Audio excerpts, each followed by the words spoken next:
आज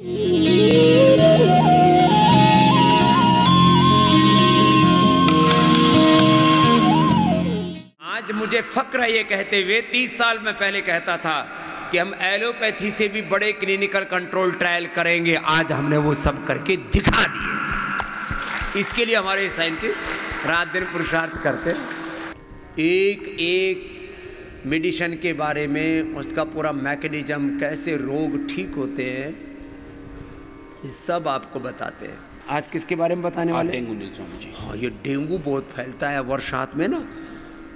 देखो, ये एक शॉर्ट में तो पहले एक फीवर की जो हमारी दवाइयाँ हैं ना, हमारे पास में एक तो फीवोग्रीट है, डेंगुलिन डेंगू को भी दूर करता है और उसके साथ उसके फीवर को भी उतारता है।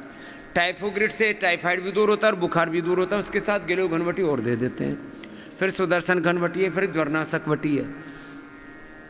मलेरिया, महासुदर्शन घनवटी, उसी से ठीक हो जाता। कितने लोग मर जाते। कल ही एक सन्यासी मेरे से कहने लगी जी, एक बहुत बड़े विद्वान थे, डेंगू हुआ मर गए। ऐसे मर रहे हैं लोग, डेंगू हुआ मर गए, प्लेटलेट घटे मर गए। पूरी दुनिया में लाखों लोग मरते हैं डेंगू के कारण से। वर्ल्ड में पहली बार डेंगू का कंप्लीट सॉल्यूशन भी पतंजलि ने तैयार किया है। ये बड़ी बात बता रहा हूं आपको। डेंगू नहीं, बहुत बड़ी चीज है ये। हाँ, डेंगू से मरे जा रहे हैं लोग। आयुर्वेद की दवाई नहीं खाएंगे, मरना मंजूर है, योग करना नहीं, आयुर्वेद की दवा लेना नहीं। क्यों भाई, ऐसे क्यों दुराग्रहों में जी रहे हैं? डॉक्टर साहब। ओम स्वामी जी प्रणाम। आप सबको मेरा अभिवादन। आज स्वामी जी हम बात करेंगे डेंगू के बारे में, उसके बारे में थोड़ा सा समझेंगे और डेंगू नील के बारे में देखेंगे। जो स्क्रीन पर देख रहे हैं स्वामी जी, वर्ल्ड का मैप है जो ये दिखा रहा है कि दुनिया भर में डेंगू कहाँ कहाँ सबसे ज़्यादा पाया जाता है। और आप जो सेंटर में लाल हिस्सा आप देख रहे हैं वो हमारा भारतवर्ष है। और WHO के हिसाब से, CDC US के हिसाब से भारत में सबसे ज़्यादा डेंगू का प्रकोप रहता है। और उसका कारण यहाँ की जलवायु है, मच्छरों का बहुत सारा आतंक है और मच्छरों की वजह से डेंगू का जो वायरस है वो एक इंसान से दूसरे इंसान में जाता है। और इसको कंट्रोल करने के लिए बहुत सारे तरीके भी हैं, पर सबसे आसान स्वामी जी ऑफ कोर्स मच्छरों पे कंट्रोल है। अगर मच्छर कम होते हैं तो डेंगू भी थोड़ा कम फैलता है। तो डेंगू में दिक्कत कहाँ आती है स्वामी जी? और डेंगू और चिकनगुनिया दो बीमारी एक साथ एक ही सांस में लोग बोल देते हैं, पर वो दोनों बीमारी अलग अलग तरीके से होती है स्वामी जी। दोनों वायरस से होती हैं, पर दोनों के वायरस के नाम अलग हैं, उनके हमारे शरीर के सिम्टम्स अलग हैं। तो अभी हम जो स्क्रीन पर देख रहे हैं स्वामी जी, वो हम देख रहे हैं डेंगू के सिम्टम्स कि बुखार के साथ साथ ये लक्षण भी आते हैं। आँखों के नीचे दर्द रहता है, मांसपेशी में दर्द रहता है, हड्डियों में दर्द रहता है, जोड़ों में दर्द रहता है, थोड़ी सी भारीपन लगता है, बुखार तो रहता है, सर दर्द भी होता है, उल्टियाँ आती हैं, चक्कर आते हैं। और सबसे इम्पोर्टेंटली लास्ट जब बीमारी बहुत बढ़ जाती है तो स्किन पे लाल रंग के चकत्ते पड़ जाते हैं और प्लेटलेट डाउन चल जाते हैं। वो तो क्लियर कारण होता ही है, पर जब प्लेटलेट कम हो जाते हैं तो उसकी वजह से शरीर के जगह जगह खून जम जाता है और वो चकत्ते के फॉर्म में दिखता है स्वामी जी। तो दैट शोज की बीमारी बहुत ज़्यादा उग्र अवस्था में है और उसका तुरंत इलाज करना जरूरी है। तो इसके लिए स्वामी जी ज़्यादा दवा तो एलोपैथिक सिस्टम में है नहीं, एंटीवायरल्स देते हैं बहुत सारे लोग। और स्वामी जी इसमें एक ऐसा एरिया है जहाँ पे एलोपैथिक सिस्टम, जो सिंथेटिक वर्ड के लोग हैं, वो भी पौधों के एक्सट्रैक्ट को अपनी दवाई में मिला के रखते हैं। तो बहुत सारे डॉक्टर्स ऐसी दवा लिखते हैं जिसके अंदर स्वामी जी पपीते के पत्ते का एक्सट्रैक्ट ये तो आज से 20 साल पहले मैंने पहली बार कहना शुरू किया, उसके बाद में ये कार्यक्रम शुरू हुआ। नहीं तो पपीते के पत्तों का डेंगू से कुछ समझता ही नहीं था। लेकिन हमने जब बोला तो 50-50, 100 रुपए की एक गोली बेची हुई है लोगों ने। ये तो हमने जब से प्लेटोग्रीट और ये डेंगू ने निकाल दी तब ये लूट खसोट बंद हुई है। नहीं तो 50-100 रुपए की एक गोली पपीते की, बोले प्लेटलेट बढ़ाएगी, बेचने कर दी शुरू लोगों ने। कुछ लोग मुझे इसलिए ही सुनते हैं कि कैसे लोगों को ठगना है कि बाबा जी कुछ बताते हैं और उसका जो है फिर दुरुपयोग करो जी। तो स्वामी जी इसके अंदर गिलोय है, एलोवेरा है, पपीते हैं, अनार है और तुलसी है। 5 औषधियाँ, 5 औषधियाँ इसमें मिक्स्ड है, जिनका एक्टिव एक्सट्रैक्ट एक तरीके से वो तैयार किया गया स्वामी जी। और इसके अंदर अच्छे फाइटो कंपाउंड्स हैं जो नेचुरली पैक्ड हैं, तो उसका हम केमिकल कंपोजिशन एनालिसिस बहुत डिटेल में करते हैं। स्वामी जी स्क्रीन पे ये HPLC डेटा है जो बता रहा है इसके अंदर कौन कौन से कंपाउंड किस किस मात्रा में प्रेजेंट हैं। एक एक जो पीक है स्वामी जी वो एक सिंगल कंपाउंड की पीक है। और उसके बाद जब आता है स्वामी जी कि हम ये काम कैसे टेस्ट करें, तो इशू स्वामी जी यहाँ के फंसते हैं कि चूहों को, चूहियों को, रैबिट्स को और गिनी पिग को, इनको स्वामी जी डेंगू होता नहीं है। भगवान ने इनको ऐसा बनाया हुआ है कि वो जो डेंगू वायरस है वो इनको इन्फेक्ट ढंग से कर ही नहीं पाता। चूहों के लिए फिर अलग टाइप के म्यूटेंट्स इस्तेमाल करने पड़ते हैं, अलग टाइप का सिस्टम यूज़ करना पड़ता है। डेंगू के लिए स्वामी जी फिर मैंने देखा क्या हम ये काम ज़ीब्रा फिश में कर सकते हैं। तो ज़ीब्रा फिश स्वामी बहुत छोटी सी मछली होती है, बहुत इतनी बड़ी 1 इंच की साइज़ की होती है और अच्छे से हम उसे लैब में मेंटेन कर सकते हैं। उनमें स्वामी जी हमने क्या किया कि ऐसे रोगी मनुष्य जिनको डेंगू हुआ था उनका हमने खून लिया, उनके रक्त से सीरम आइसोलेट किया। उसके अंदर वायरस को देखा क्या डेंगू का वायरस है, और जब देखा कि डेंगू का वायरस उनके अंदर है तो उसको एक निश्चित अनुपात में उन मछलियों में इंजेक्ट कर दिया और देखा कि क्या वो वायरस उन मछलियों के अंदर मल्टीप्लाई हो सकता है। और हमने पाया स्वामी जी वो वायरस बड़ा अच्छे से उन मछलियों के अंदर मल्टीप्लाई होता है। अच्छी मात्रा में डाल दिया, बहुत थोड़ा डाल देते तो खत्म कर देती। हाँ स्वामी जी, तो वो बिल्कुल थोड़ा टाइट्रेशन किया, थोड़ा बैलेंस किया कि कितना डालें, और फिर उसके बाद उन्हीं मछलियों के से दोबारा सीरम निकाला और वो सीरम और मछलियों में इंजेक्ट किया। तो एक पूरा चेन रिएक्शन जैसा बनाया, जैसा कि आदमियों में होता है कि एक बार मच्छर काटता है, फिर वो मच्छर दूसरे को काटता है, फिर एक आदमी से दूसरे में, तीसरे में, चौथे, पूरी चेन रिएक्शन बनती है। ऐसे बीमारियों को इंड्यूस करना भी एक बहुत बड़ा चैलेंज होता है। तो बीमार कर दिया उन्होंने, उनको डेंगू पैदा कर दिया। फिर क्या किया? उनमें स्वामी जी सब डेंगू जैसे लक्षण आ गए और हमने ये देखा कि कौन कौन से ऐसे पॉइंट हैं जहां हम लिंक अप कर सकते हैं ह्यूमन डिजीज से। सबसे पहले स्वामी जी प्लेटलेट्स कम होने शुरू हो जाते हैं। लीवर के अंदर हिस्टोपैथोलॉजी शुरू हो जाती है जहाँ लीवर खराब होना शुरू हो जाता है। और जो दूसरा मार्कर है कि जगह जगह हमारे शरीर पर चकत्ते पड़ते हैं, तो क्या हम वो फिश में देख सकते हैं। तो वहाँ स्वामी जी उनके जो पंख हैं उसके आसपास हैमरेज आना शुरू हो जाता है, लाल रंग की बहुत बड़े बड़े डिपॉजिट आने शुरू हो जाते हैं। तो सारे लक्षण आ गए स्वामी जी, और बुखार भी आ गया और हमने उनका बुखार भी नाप लिया। अब वो थोड़ा सा इंटरेस्टिंग है। बुखार कैसे मापते हो मछली में? उसमें कोई वो थर्मामीटर तो लगा नहीं स्वामी जी। तो उसमें स्वामी जी उनका हम बिहेवियर देखते हैं। उसमें क्या करते हैं, एक अलग अलग टेम्परेचर के हम 3-4 टैंक बनाते हैं आपस में जो कनेक्टेड होते हैं। तो मछली स्वामी जी क्या है, कोल्ड ब्लडेड एनिमल है। जैसे हमारे शरीर का टेम्परेचर हम हमेशा फिक्स रखते हैं 37 डिग्री सेल्सियस। मछली क्या है, जिस पानी में रहती है उसका टेम्परेचर वो हो जाता है। हम वार्म ब्लडेड हैं, हमारा खून गर्म है, वो ठंडे खून वाले एनिमल्स हैं। तो उन्हें ऐसा सच बुखार तो आएगा नहीं। पर स्वामी जी उसमें ये देखें कि मछली को अगर आप जिस टेम्परेचर पर रखते हो, अगर उसके बॉडी का टेम्परेचर वही हो तो वो वहाँ पे ज़्यादा देर रहना पसंद करती है। तो समझिए हमने कुछ ऐसे स्क्रीनिंग की है कि 3-4 अलग अलग टेम्परेचर के बॉक्स बनाए और उनमें फ़िश को छोड़ दिया और देखा किस टेम्परेचर पे फ़िश सबसे ज़्यादा टाइम व्यतीत करती है। और वो टेम्परेचर का एक तरीके से बिहेवियरल फीवर हो गया, व्यवहार के द्वारा नापा गया बुखार हो गया स्वामी जी। और देखा कि जब इनको डेंगू का वायरस दिया गया था तो ये सब हाई टेम्परेचर में शिफ्ट हो गए और उनको बुखार बढ़ गया था, उनका टेम्परेचर बढ़ गया था और उसके साथ साथ और जितने पैरामीटर स्वामी जी वो साथ साथ आए। तो और एक बड़ी बात जो समझी, बहुत सारे जीन एक्सप्रेशन जो हैं जो इन्फ्लेमेशन के कारण है। इस वायरस, ये जो वायरस है डेंगू वाला समझी, ये इन्फ्लेमेशन भी पैदा करता है। लिवर के अंदर बहुत सारी इन्फ्लेमेशन पैदा होती है। तो समझिए वो इन्फ्लेमेशन के मार्कर भी हमने इसमें नापे, चेक कर लिए, सब नाप लिए स्वामी जी। और ये लगभग हमने इसमें जो एक्सपेरिमेंट किए स्वामी जी वो 7 से लेके 14 दिन के किए, क्योंकि मछली का लाइफ ज़्यादा लंबा नहीं होता है। तो हमने 7 दिन तक उनको ये डेंगनील खिलाया। तो समझिए कुछ क्वेश्चन ये भी आता है कि मछली को दवाई कैसे खिलाएंगे, क्योंकि ये तो बड़ी बड़ी गोलियां है, मछली खुद इतनी बड़ी है तो वहाँ तक कैसे पहुँचेगा। तो उसके लिए स्वामी जी क्या होता है कि जो मछली का खाना होता है जिसको हम पैलेट्स कहते हैं स्वामी जी, उस पैलेट को हम नए तरीके से बनाते हैं। उसके अंदर इन दवाइयों का एक्सट्रैक्ट उस फॉर्म में ऐड कर देते हैं और मछली को एक एक दाना खिलाते हैं और एक बॉक्स में एक ही मछली रखते हैं, ताकि सब हम ये काउंट कर पाएँ कि उनको सही अमाउंट ऑफ डोज पहुँच रही है। आप जो सबको बताते हैं कि अंडर डोजिंग भी ठीक नहीं है और अगर टाइम पर डोजिंग ठीक ना हो तो वो भी गड़बड़ हो जाता है। तो सबको सही डोज सही टाइम पे मिल जाए स्वामी जी, वो भी हम पूरा प्रयास करते हैं और फिश को हम दाने के फॉर्म में वो दवाई खिला देते हैं। तो अभी जो हम स्क्रीन पर देख रहे हैं स्वामी जी, वो एक कंपैरिजन है कि जो इंसानों के अंदर पैरामीटर्स हैं डेंगू के और जो फिश के अंदर पैरामीटर्स हैं, क्या हम आपस में कोरिलेट कर सकते हैं।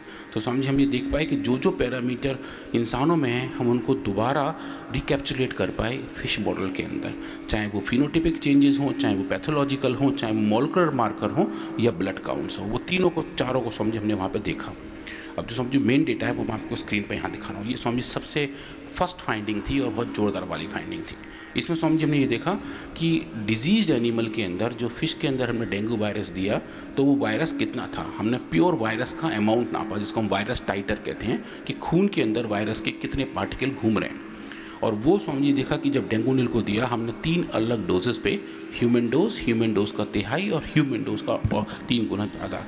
तो स्वामी जी हमने देखा कि डेंगू नील के इस्तेमाल से जो आप बार देख रहे हैं वो डोज के साथ साथ जैसे कम होते दिख रहे हैं, तो वायरस का जो टोटल लोड था, जो वायरस का टोटल अमाउंट था डेंगू नील ने स्वामी जी वो डोज डिपेंडेंट और टाइम डिपेंडेंट तरीके से कम किया था। स्वामी जी ये बड़ी चीज़ें होती हैं, स्वामी बड़ी चीज़, बड़े निष्कर्ष, ये बड़े निष्कर्ष।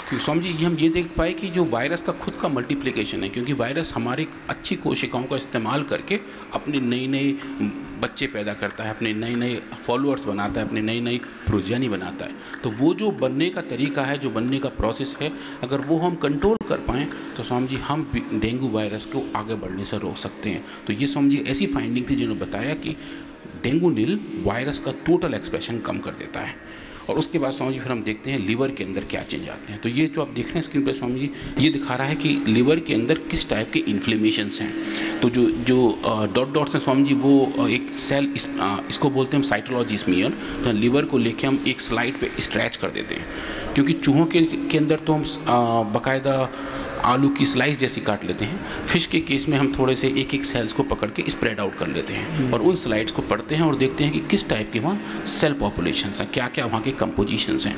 तो स्वामी जी जो ऐसे सेल्स जो मर रहे थे, जिनको हम नेक्रोटिक सेल्स कहते हैं, वो नंबर डेंगू नील के इस्तेमाल से कम हो गए। और इन्फ्लेमेटरी सेल्स जो बहुत ज़्यादा बड़े हुए थे स्वामी, जिनके वजह से सूजन थी, इन्फ्लेमेशन थी, वो भी स्वामी जी डेंगू नील ने डोज डिपेंडेंट और टाइम डिपेंडेंट तरीके से कम किए, जो आपको राइट हैंड साइड में बार दिखाई दे रहे हैं। अब उसके बाद स्वामी जी एक दूसरा पॉइंट था कि लिवर के अंदर हम डेंगू में क्या होता है स्वामी जी, लिवर के अंदर बहुत सारे आरबीसी जाके इकट्ठा हो जाते हैं, क्योंकि वहाँ स्ट्रेस चल रहा होता है। तो वो भी एक मार्कर है कि लिवर के अंदर कितने आरबीसीज हैं, रेड ब्लड सेल्स हैं। तो स्वामी जी वो भी हमने देखा। फिश के अंदर जब डेंगू इंड्यूस किया तो स्वामी जी उनमें आरबीसी की नंबर बहुत बढ़ गए थे, रेड ब्लड सेल्स लिवर के अंदर जाके बहुत सारे इकट्ठे हो गए थे। उनका नंबर भी स्वामी जी डेंगू नील ने डोज डिपेंडेंट तरीके से कम किया था। तो जो 3 बड़े मार्कर हैं जो लिवर में देखे जाते हैं ह्यूमन केसेस में भी, कि नेक्रोसिस कितनी सारी हो रही है, इन्फ्लेमेशन कितना है और आरबीसीज कितने हैं, वो स्वामी जी तीनों बिल्कुल अच्छे तरीके से डेंगू नील ने नॉर्मलाइज कर दिए थे और वहाँ तक लेकर आ गए थे जो नॉर्मल फिश थे, लगभग वैसा कुछ हो गया था।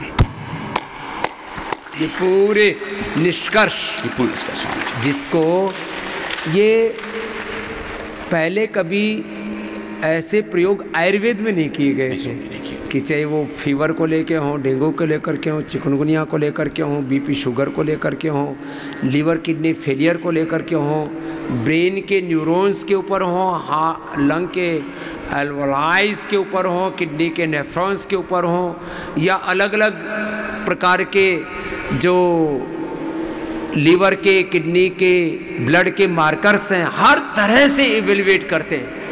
माने उसको बोलते हैं रिसर्च प्रोटोकॉल। तो 3000 से ज़्यादा रिसर्च प्रोटोकॉल्स हमारे साइंटिस्ट कर चुके हैं। एक बार जोरदार अभिनंदन है, 3000 से ज़्यादा। और एक रिसर्च प्रोटोकॉल को फॉलो करने में 1-2 सप्ताह से लेकर के कई बार तो 6-6 महीने लग जाते हैं, तब जाकर के किसी निष्कर्ष पर, किसी कंक्लूजन पर पहुंचते हैं। तो फिर क्या किया? अब स्वामी जी जो डेंगू का सबसे कार्डियल मार्कर है, जिसके पीछे लोग कहते हैं यही है, वो स्वामी जी ब्लड में प्लेटलेट्स की संख्या। हाँ। कि आप तुरंत सीबीसी करते हैं और देखते हैं कि डब्ल्यूबीसी कितने हैं, आरबीसी कितने हैं, हीमेटोक्रिट कितना है और प्लेटलेट्स कितने हैं। तो स्वामी जी आप स्क्रीन पर देख रहे हैं, ये ब्लड का स्मीयर है जहाँ अलग अलग सेल्स दिखाई दे रहे हैं। वो आई एम श्योर वहाँ भी समझ में नहीं आ रहे होंगे, पर स्वामी जी नीचे देखेंगे, हाँ जो मैं अभी कर्सर लेकर आया हूँ, ये जो कर्सर दिख रहा है हिलता हुआ लाल रंग का, ये स्वामी जी दिखा रहा है प्लेटलेट्स। तो ये नॉर्मल एनिमल्स हैं जिनके अंदर बीमारी नहीं थी। इनके अंदर लगभग स्वामी जी आप देख कर चलिए 2 लाख से लेकर 2.25 लाख प्लेटलेट्स नॉर्मल होते हैं। और जब स्वामी जी ने हमें डेंगू वायरस दिया तो ये उतर के स्वामी जी लगभग 1 लाख तक आ गए थे 2 दिन के अंदर अंदर। और जब इनको स्वामी जी ने डेंगू नील दिया तो स्वामी जी आप देखिए लो डोज पे लो रेस्पॉन्स, मिड डोज पे मिड रेस्पॉन्स और नॉर्मल डोज पे very high response. Swami ji platelets का लेवल जो गायब हो गया था वो लौट के बिल्कुल नॉर्मल हो गया था, उतना हो गया था जितना नॉर्मल एनिमल। ये बहुत दोबारा से दिखाओ इस स्लाइड को, पूरी तरह से आप देख सकते हो जो नॉर्मल में था लगभग वही पहुंच गया स्वामी जी। और ये तो कितने दिन की रिपोर्ट है? ये स्वामी जी 7 दिन की, मात्र 7 दिन में 14 दिन ले लो, 1 से 2 सप्ताह। इसलिए मैं कहता हूँ किसी भी बीमारी में 1 से 2 सप्ताह के अंदर, देखो आयुर्वेद के बारे में लोग भ्रांतियां फैलाते हैं, इंस्टेंट रिजल्ट नहीं आता। हम इंस्टेंट एक दिन में 25,000 से लेके 50,000, मैंने इन्होंने तो एनिमल ट्रायल किए, मैंने ह्यूमन ट्रायल किए हुए हैं। 25 से 50,000 with in a day, with in 24 hours. लोग क्या झूठ फैलाते हैं, आयुर्वेद की दवा का तुरंत असर नहीं आता। मैं कंपैरेटिवली बोलूं तो एलोपैथी से ज़्यादा असर आता है आयुर्वेद की दवा का।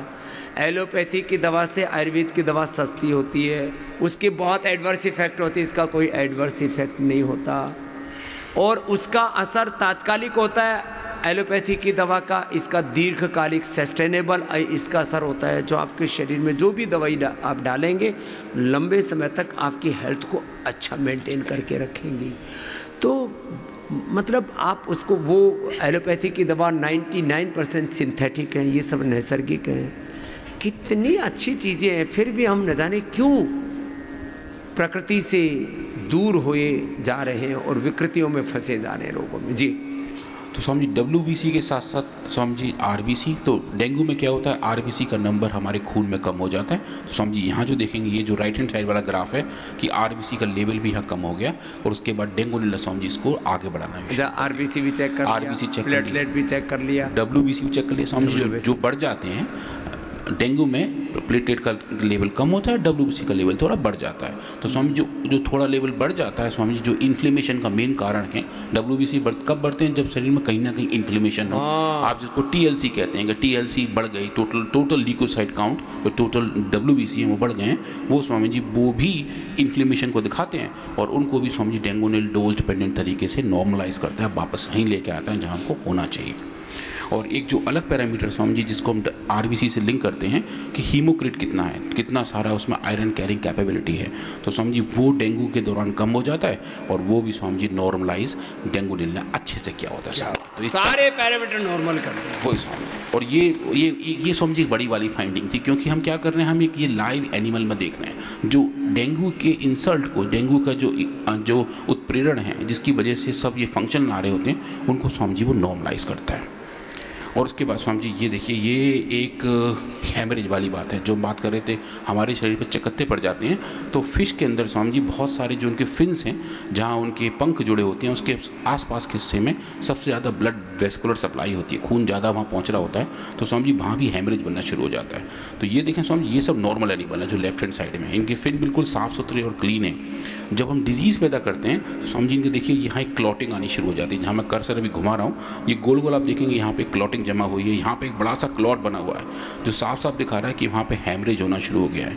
डेंगू नील वाले ग्रुप में स्वामी जिनको वायरस के साथ साथ डेंगू नील भी दिया गया था, स्वामी जैसे जैसे हम डोज बढ़ा रहे हैं और टाइम बढ़ा रहे हैं स्वामी जी, ये इनके फिन्स बिल्कुल नॉर्मल होते जा रहे हैं। वैसे पहला नॉर्मल है, वैसे लास्ट वाला आप देख रहे हैं स्क्रीन के ऊपर, हाँ स्वामी, बीच में उसको हेमरेज है, लास्ट में फिर नॉर्मल हो गया, बिल्कुल नॉर्मल। तो सारे लक्षण भी लोग, जिस कारण से रोग हो रहा था उन सारे कारणों का निवारण कर दिया। यह कारण कार्य सिद्धांत पर आधारित हमारा योग आयुर्वेद विज्ञान का तथ्य और सत्य ये बड़ी बात है, बड़ी बात है। जिस कारण से रोग होता उसका निवारण करते हैं, और एलोपैथी में तो जिस कारण से हो रहा उसका निवारण तो ना के बराबर है, लक्षण का ज्यादा हमारा, वो है सिम्प्टोमेटिक ट्रीटमेंट और हमारा है सिस्टेमिक ट्रीटमेंट। ये आपको लाइव एग्जाम्पल्स के साथ बता दिया।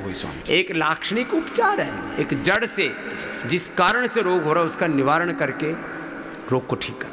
हाँ स्वामी जी। तो स्वामी जी हमने फिर इन एनिमल्स के फ़ोटोज़ लिए और एक एक इमेज को एनालाइज़ किया और ये देखा स्वामी जी, ये जो थक्के जम रहे हैं, जो क्लॉटिंग हो रही है, जो हैमरेज हो रहा है, उसका स्वामी जी एरिया कितना है। तो हमारी टीम ने बैठ के एक एक एनिमल के उस एरिया को कैलकुलेट किया और देखा कितने मिलीमीटर स्क्वायर में वो एक क्लॉटिंग हो गई और हैमरेज हो गया है, और फिर स्वामी जी उसको हम क्वान्टिफाई कर पाए। तो जो आप बाहर देख रहे हैं इधर राइट हैंड साइड में, ये दिखा रहा है कि डिजीज एनिमल स्वामी जी इतना बड़ा क्लॉट बन गया था, जो आप नीले रंग का बाढ़ देख रहे हैं। और जब हमने इनको डेंगू नील दिया तो स्वामी जी डोज डिपेंडेंट तरीके से नॉर्मलाइज हो गया था। तो ये फिर क्या हुआ स्वामी जी, एक एक ग्रुप में लगभग ये 15-15 फिश हैं स्वामी जी। तो 15 मछलियों को एक साथ हम ये बीमारी पैदा कर रहे हैं, 15 मछलियों को हम अलग अलग दवाइयाँ दे रहे हैं, और फिर क्या होता है कि जो डेटा है वो समझ हम कंबाइन कर लेते हैं पूरे ग्रुप में किस टाइप की फाइंडिंग आई थी। तो ये फाइंडिंग दिखा रही है कि हैमरेज पे भी हम डेंगू नील से कंट्रोल कर सकते हैं। और उसके बाद स्वामी जी फिर देखते हैं इन्फ्लेमेशन के लिए। तो स्वामी जी 2 बड़े पैरामीटर्स हैं जिनको हम इन्फ्लेमेटरी साइटोकाइंस और कीमोकाइन कहते हैं। तो कीमोकाइन एक तरीके से अट्रैक्टेंट होते हैं जो सेल्स को एक तरफ से दूसरी तरफ लेके जा रहे होते हैं, जो काम हम इन्फ्लेमेशन साइटोकाइन में करते हैं। तो स्वामी जी एक तो है CCL3 जो बताता है कि सेल्स में इन्फ्लेमेशन का स्टेज क्या है, और दूसरा है एंजियोटेंसिन 2 जो ये बताता है कि हमारे सेल कैसे रिस्पॉन्ड कर रहे हैं स्ट्रेस के लिए। तो स्वामी जी जब ये बीमारी पैदा होती है तो फिश के अंदर स्वामी जी इन दोनों के लेवल बढ़ जाते हैं। ये एंजियोटेंसिन 2 है जो डिजीज एनिमल में काफ़ी सारा बढ़ गया है, और जब हम इनके साथ डेंगू नील देते हैं तो स्वामी जी ये नॉर्मलाइज हो जाता है बिल्कुल अच्छे तरीके से, जैसा कि नॉर्मल होना चाहिए था। तो ये स्वामी जी एक ऐसी फाइंडिंग है, जैसा आपने कहा कि ये एक कार्यकारी सिद्धांत के बारे में बताता है कि फंक्शनल लेवल पे कैसे टाइप के चेंज आ रहे हैं। और ये स्वामी जी इनके जीन एक्सप्रेशन लेवल हैं कि जेनेटिक लेवल पे, जीन के लेवल पे हम इन चीज़ों को भी मॉडिफाई कर पा रहे हैं। जो कौन कौन सा जीन कब एक्सप्रेस हो रहा है स्वामी जी, वो बीमारी और बीमारी की विकृति और उस विकृति की जो आप कहते हैं प्रकृति, वो तीनों को दिखाता है। उन तीनों के बारे में स्वामी जी आराम से देख पाए और ये देख पाए कि डेंगू नील का इस्तेमाल, उसका प्रयोग इन बीमारियों के सिम्टम्स को अच्छे से नॉर्मलाइज करता है स्वामी जी। और उसके बाद एक कंसर्न ये आता है कि काम तो हम कर रहे हैं इंसानों के लिए, एक्सपेरिमेंट कर रहे हैं चूहों के ऊपर या फिर फिश के ऊपर, इसका ह्यूमन सेल पे कोई उल्टा प्रभाव तो नहीं है। क्योंकि समझिए जब भी हम डेटा पब्लिकेशन को भेजते हैं 90% क्वेरी ये आती हैं कि आप ये कुछ ह्यूमन सेल्स के ऊपर भी करके दिखाइए। तो स्वामी जी हमने 2 अलग अलग सेल लाइन पे काम किया, ह्यूमन लीवर सेल्स जो नॉर्मल लीवर सेल्स हैं और स्किन सेल्स। तो उन दोनों को हमने लिया स्वामी जी और डेंगू नील को अलग अलग हाईएस्ट डोज तक लेके गए और दिखाए कि कहीं इनका कोई साइड इफेक्ट तो नहीं है। स्वामी जी 1000 माइक्रोग्राम पर ml जो बहुत हाई डोज है स्वामी जी, उस डोज तक इन दोनों ह्यूमन सेल्स पर स्वामी जी कैसा भी साइड इफेक्ट नहीं पाया गया।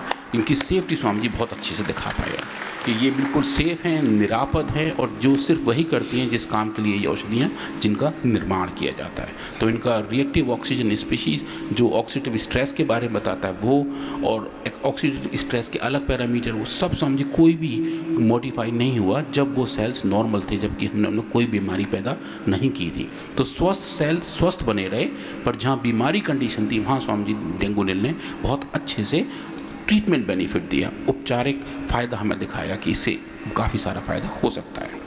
और स्वामी जी आपके आशीर्वाद से ये पूरा काम बायोमोलिक्यूल नाम के एक बड़े जर्नल में Swami ji last year publish हुआ, और स्वामी जी बहुत अच्छे से ये फॉलोअप हो रहा है, क्योंकि स्वामी जी हमने इसमें ये पहली बार देखा। दवाई तो हम 30 साल से कर रहे थे।